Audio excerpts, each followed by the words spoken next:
എന്നാ ഞാൻ അങ്ങോട്ട് പൊക്കോട്ടെ. നിങ്ങൾ ഒരുമിച്ചല്ലേ വന്നത്, ഒരുമിച്ച് പോയാൽ മതി.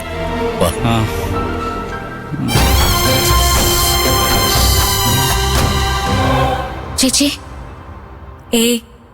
എനിക്ക് കുഴപ്പമൊന്നുമില്ല ചാരു. ഡ്രസ് എടുക്കാൻ വരണമെന്ന് എനിക്ക് ഒത്തിരി ആഗ്രഹം ഉണ്ടായിരുന്നു. പക്ഷെ എനിക്ക് വരാൻ പറ്റിയില്ല. എന്തായി, ഡ്രസ്സൊക്കെ എടുത്തു കഴിഞ്ഞോ? ഇല്ല, അവിടെ നിൽക്കുമ്പോഴാ ചേച്ചിയുടെ കാര്യം അറിഞ്ഞത്. കല്യാണം വരെ എത്തില്ല എന്നുള്ള സൂചനയാ ഇതൊക്കെ. തുണി എടുക്കണമെന്നും പറഞ്ഞ് നീ ഇറങ്ങിയപ്പോഴേ ഞാൻ പറഞ്ഞതല്ലേ, ദുശകനമാണ്, വേണ്ട വേണ്ടാന്ന്. ആര് കേക്കാനല്ലേ?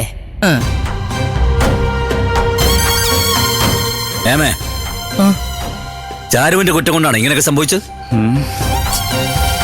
അക്കരെ ഇറങ്ങി ഓട്ടോ വിളിച്ചു പോവാൻ ഞാൻ പറഞ്ഞതാ, കേട്ടില്ല. അതല്ലേ മാല പൊട്ടിച്ചതും വീണതൊക്കെ. അതുകൊണ്ടല്ലേ ഇപ്പൊ ഇങ്ങനെയൊക്കെ സംഭവിച്ചത്.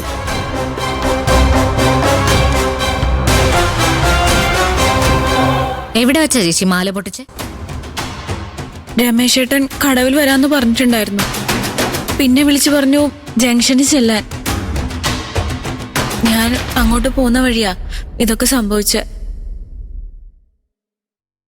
ചേച്ചി അവന്മാരെ കണ്ടോ?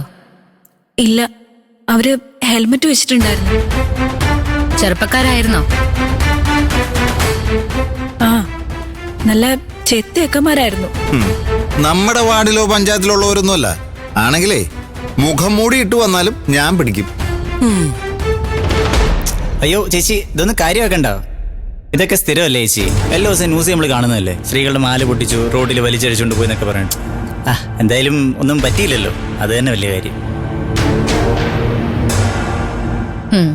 താലിമാല പൊട്ടിക്കുന്നവന്മാര് ഒരിക്കലും ഗതി പിടിക്കില്ല. സത്യം, ഞാനിട്ട താലിമാല അവന്മാര് കൊണ്ടുപോയത്. നീ ഇത് പണയം വെക്കാൻ വേണ്ടി നടന്നതല്ലേ? പണയം വെച്ചിരുന്നെങ്കിലേ അത് അവിടെ ഇരുന്നേനെ.